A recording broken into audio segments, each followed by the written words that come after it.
I'm extremely worried.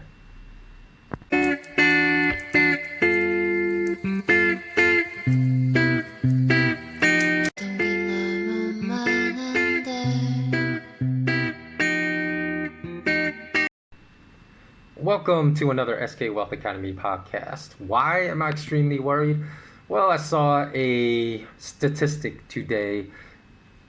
Although I think this article is perhaps a few months old, I don't know. I'll put the link to the exact source in the podcast show notes below so you can go check it out for yourself. But the article that I saw that made me extremely worried was that a stat that about half to 75% of 1,000 teenagers in America that were interviewed said that they want a career as a YouTuber. That's what they want to do for a living when they grow up and become an adult. They don't want to become doctors. They don't want to become firemen. They don't want to do anything that actually contributes positively to society. Because as we all know, most YouTubers don't contribute anything positive to society. And the ones that do are buried in the Google/YouTube search algorithm, so get no views. And I'll elaborate on that a little bit further. So they said that in the study of 1,000 people, and I know 1,000 teenagers is not a lot, but it's not like it's a study of 50, right? So 1,000 teenagers is still, it's a fair sample size, not as robust. I would like to see a study of 10,000 teenagers that were interviewed, but of 1,000, they said that 40% said their favorite YouTubers understand them better than family members and their own friends. And that's actually a really troubling response to me, because what kind of friends do they have? And people that they don't even speak to ever, not even like one single minute. People they're just watching through the screen of their dumb phones. They feel they understand them better. That means they're suffering from a lot of mental disease. Some psychopathy definitely is an effect, and they feel as if they're this person that's just speaking to them through the screen is a personal friend and better friends to them than their friends in real life and their own mother, father, brother, or sisters. That is an extremely disturbing fact. And they say that becoming a YouTuber is their most coveted career choice, and the only saving grace of the results of the study is that 2 of the top 4 reasons were not superficial narcissistic. 2 were, number 2 reason was fame, and number 4 reason was for the money. But number 1 and 3 I think were positive, because the number 1 reason they said they wanted to become a YouTuber is because of how they feel it can fulfill their longing to be creative, and their longing for self-expression was number 4. But 2 and 4, second reason was for fame and money. That just feeds narcissism, which is terrible, because in doing some research, I didn't spend a lot, but I spent about an hour doing some research for this particular podcast. And actually, it's longer than an hour, because I spent over the past few months just looking at the top trending YouTube videos and just seeing what the Google algorithm is pushing to the top views, right? Because obviously, if it's the top trending videos and their algorithm specifically wishes, I don't know what wishes for people to view these videos. I mean, it's deliberate, right? They're pushing it to the top of their trending video list. And some of these videos were just repugnant. Now, for the money, the top 10 YouTubers of 2017, I'm sure it's much more than this now, made more than $70 million of annual income. So that's more than $7 million a person. Although I think obviously the top one probably earns at least double that, number 1 probably earns at least 14 million, and who knows what the rest earn from that. Now, here's the other shocking thing to me. Shocking because I probably spend way too much time on YouTube as it is, and I hardly spend any time, but anything over like 5 minutes a day is way too much time to me, because I remember when I was still working corporate in Los Angeles in America, I literally would spend no more than 5 minutes a day on my phone because it was just speaking to friends. But usually I'm not like a real big phone person. If I'm going to speak to a friend, especially if they're living in LA, I say, hey, let's go meet up for a drink, and we actually meet face to face and talk and not spend time talking over the phone. What's the point of that when you can meet someone in person?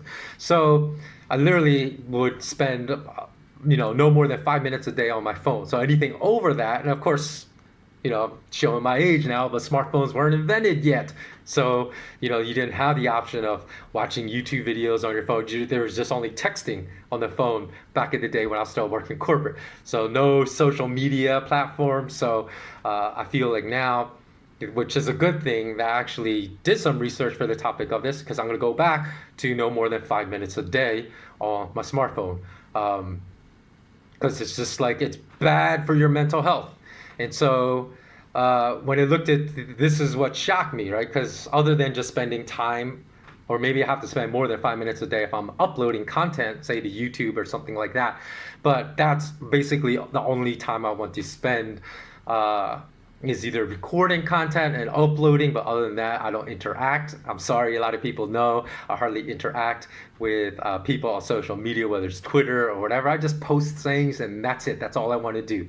So I produce content people can watch, and hopefully it's valuable and informative, because I'm not going to post this nonsense content that is like the top 1,000 channels by subscribers or top thousands of channels by subscribers, because there are literally thousands of YouTube channels. This is what shocked me, with more than 1 million subscribers, because when I looked at the top 100 YouTubers by subscribers, number 100 still had 28 million subscribers. At 28 million, I thought that person would be like number one.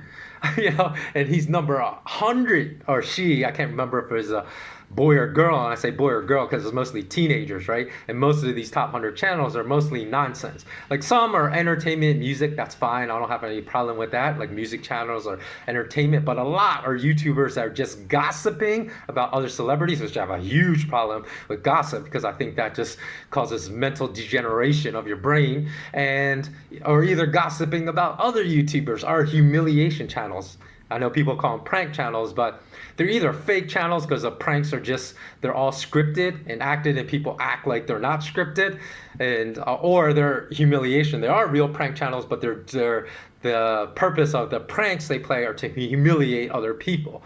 So with these types of entertainment channels, there is something massively wrong with this, something like just morally bankrupt about these channels. And then, like I said, these are mindless entertainment channels. And then, because these channels, literally 90% of the content they produce are just gossiping about other people in a negative way, or trying to humiliate other people. So those are mindless entertainment channels, with YouTubers acting like total scumbags. And then I said I also looked at some of the trending YouTube videos and made some notes over the past several months in preparation for this particular YouTube podcast. And I saw one, I never even heard of this guy before, but his name was David Dobrik, and apparently he's immensely popular with millennials. It seemed like more like a channel that was geared toward teenagers, like 12 and 13-year-olds maybe would really like him, or maybe 15 and 16-year-olds. I don't even know how old he is. He's like a baby face, but maybe in his early 20s. So in any event, one of the biggest trending videos was a video he had produced over the past, several months, that of one of his, he was live streaming. I think it was a live stream, or maybe it wasn't a live stream, but it was definitely just like a vlog he produced, in which one of his friends of his team raped someone on this video. And of course, like, they didn't have video of the actual rape, but they opened the door where the rape was happening with an underage girl that they gave alcohol to as well, which is just so morally repugnant. And then they joked about it, saying, hey, we're all going to go to jail, ha ha ha ha. And these kind of morally reprehensible behaviors are supported by YouTube, because I said this was a trending video on their trending pages, and YouTube economically supports these YouTube content creators these morally reprehensible YouTube content creators because they allow these videos to be monetized and earn thousands of dollars for their content creators. So, and I haven't looked at this. I also have a problem with the narcissism culture that YouTube is promoting, because even a lot of the channels that have 1 million subscribers, which may be like at the bottom end, so that might be like the 5,000th ranked channel in terms of subscribers, still has like a million subscribers or more. They're at the bottom end of thousands and thousands and thousands of YouTube channels. And these content creators are so narcissistic, so delusional, so full of themselves that they actually, I just went to some of these channels, and I don't even remember the names because I never heard of any of these content creators, because like I said, I don't really spend time on YouTube other than to upload my own content. And they were referring to themselves in the third person. How delusional and narcissistic do you have to be to refer to yourself in the third person consistently? And a lot of their vlogs, and they refer to their subscribers as fans. Like they were delusional about their celebrity status. They think they're some big shot celebrity as a YouTuber with over 1 million subscribers, and we're being like, my fans, my fans. And this is just horrible for the mental psychology of the masses. And YouTube is definitely responsible for the moral decay of civilization, and in the minimum for promoting this type of moral cesspool psychology and mental health destruction of young adults all around the world. The fact that teenagers today strive to be a YouTuber as their career is completely horrifying to me, because if this trend continues, it will only ensure the downfall of civilization that is materializing right before our eyes in April 2021, and will destroy the really tiny slivers of intellect and morality that still exist among young adults today. So expect to see. Okay, these are some of the other ones that I found as far as videos, because they were so sensationalistic, right? They went to the top of the trending videos. I saw a video of, and this is real, this is like news that was news reports. This happened somewhere in the United States. I can't remember what state or what city, but there was a news story that was trending on the YouTube trending videos at one point of two 12-year-old girls that lured one of their 12-year-old classmates into the woods and stabbed her 19 times and tried to murder her.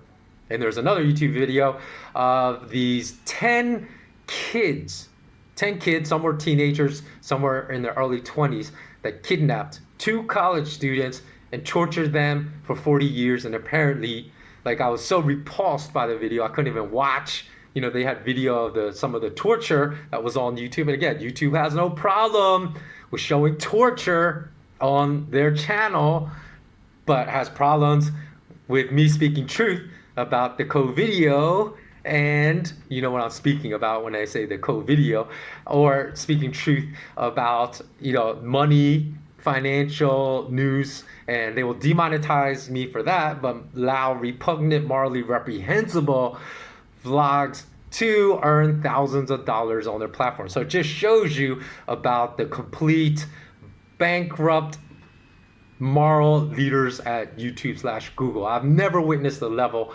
and this is, I'm going to make this statement, right? Because a lot of people say, hey, with all these videos of cops behaving poorly towards people all over the United States, whether they're black, white, because I've seen plenty of cops shoot white people too on YouTube, or whether they're Latino and Asian, they say, oh, these behaviors have not increased, but are only more visible because nowadays everyone has a dumb phone and a camera and can merely just take it out of their pocket and film these morally reprehensible behavior from cops when they happen. And I think to a large extent that's true, because I remember as a kid in my early 20s, I witnessed a lot of this morally reprehensible behavior by cops, and I didn't have a dumb phone to take out and film it. So I think to some extent that's true. So I don't really know how much it's multiplied, because a lot of people think it's multiplied, and other people are like, no. It hasn't multiplied. It just has been recorded on video now and uploaded to the internet. But I was going to say that some people think the same thing is going on with this morally reprehensible behavior that we are observing among young adults. But I really feel like there's peak moral repugnancy and reprehensibility among young adults in 2021 and 2020 versus any other point of my entire lifetime. I really do. I don't think this is just something that's becoming more visible because everybody has a dumb phone to record things these days. Because I don't remember all these stories of all this total moral bankruptcy, like 12-year-old kids like thinking murder's fun and trying to lure their classmates into the woods and stabbing them 19 times and then having no remorse about it when they're caught and interviewed.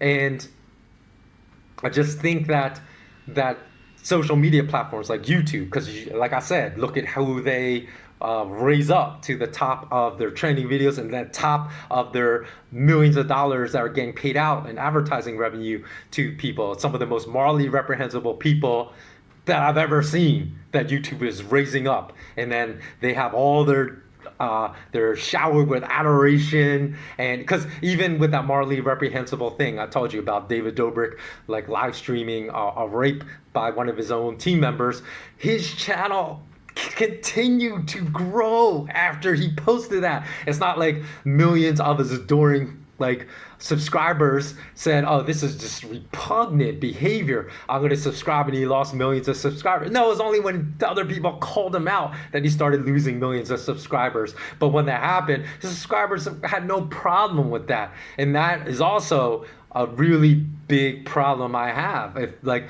millions of young adults exist that can't see, that can't distinguish for themselves the moral reprehensibility of a lot of these YouTube stars that they adore, there is a massive problem with moral compasses being produced among young adults. And also because, like I said, anyone that would have children that do things like this, and like the 12-year-olds that tried to or stab one of their classmates to death, or the ones that thought it was funny to kidnap two kids and record torturing them for 40 hours, their parents are obviously also people that have bankrupt souls. Because I would say that you necessarily can't blame that on parents if any of those people, because that was like 12 people there. There's two 12-year-old girls, there's 12 teenagers and young adults in their 20s that are all morally reprehensible people. If any of those 12 people were reported to have suffered head trauma and as a result suffered irreparable organic brain damage that caused them to act out violently with no remnants of their super ego pulling back their impulses to commit evil, then I would say, okay, then that's not a problem of parenting. But that is clearly a problem of parenting if children who are 12, 18, 19, 20, 21, 22, 23 act like this. That means they had negligent, horrible parents that was the primary origin of these kids' evilness. And so, this is obviously these kids are mentally sick, but that's a mental sickness that is a derivation of parents that don't parent their kids. So parents that should never procreate, and then the fact that I said that some of these YouTubers have millions of subscribers with kids that don't unsubscribe, don't say anything as far as when they witness morally reprehensible behavior being posted, but just laugh about it and just applaud and adore these YouTubers that manifest morally reprehensible behavior. I would say all those kids too have absolute terrible parents that should have never procreated and had kids. And I remember, like, I saw one really popular YouTuber said the whole purpose we're here is to procreate. And I thought, well, that's just a little simplistic in terms, because obviously all those parents that believe that that's their purpose and procreate it, but don't bother ever parenting their kids or teaching their kids right from wrong. There's like millions of parents that should never procreate, and that's not their purpose, because these parents obviously have never found their purpose in life. So that's why their children are without any moral rudder and have no purpose in their life. Because the number one reason for our existence here is to determine and find our life purpose. And so many people go through life without ever finding their life purpose because their parents have never found their purpose. Their parents procreate before they ever found their purpose, and therefore can never teach their kids to actually have purpose in life. So the fact that a lot of these millennials want to have as their top career choice become a YouTuber, I just fear that most of them, it doesn't mean that they can't find purpose, but if their top reasons given were among them money and fame, then I really think that there's a lot, the whole next generation may be full with the majority of people that will never find their purpose. So what is that going to produce? That's going to produce, when they have kids, just kids that are rudderless, aimless, and these kind of reprehensible behaviors like luring their 12-year-old classmates into the woods to try to murder them will continue happening more and more as we go along. That's why I said I'm extremely worried. Here's something I just want to close with, because I was watching an interview with Maggie Q. And Maggie Q is this half Vietnamese, half Irish actress. And actually, I remember, like, I crossed paths with Maggie Q one time at an MTV Awards event in an empty room. We were just like, me and her, and we crossed paths. And I didn't know who she was at the time. She kind of looked familiar, so I can't recall. I think it was just around the time she did her first US movie of like Mission Impossible. And so I think I had seen that movie. I think it had come out already. And that's why, like, I remember just looking at her and saying, I know this woman from somewhere. But I actually really didn't know her, right? It was just that I'd seen her in a movie. And I remember just like staring at her, but I remember distinctly, which is crazy, I remember distinctly seeing like a lot of light in her eyes, right? And so that's one reason, like, that when I passed her, I looked at her for a few seconds, because I was like, oh, who is this woman? Because there's a lot of light just emanating from her.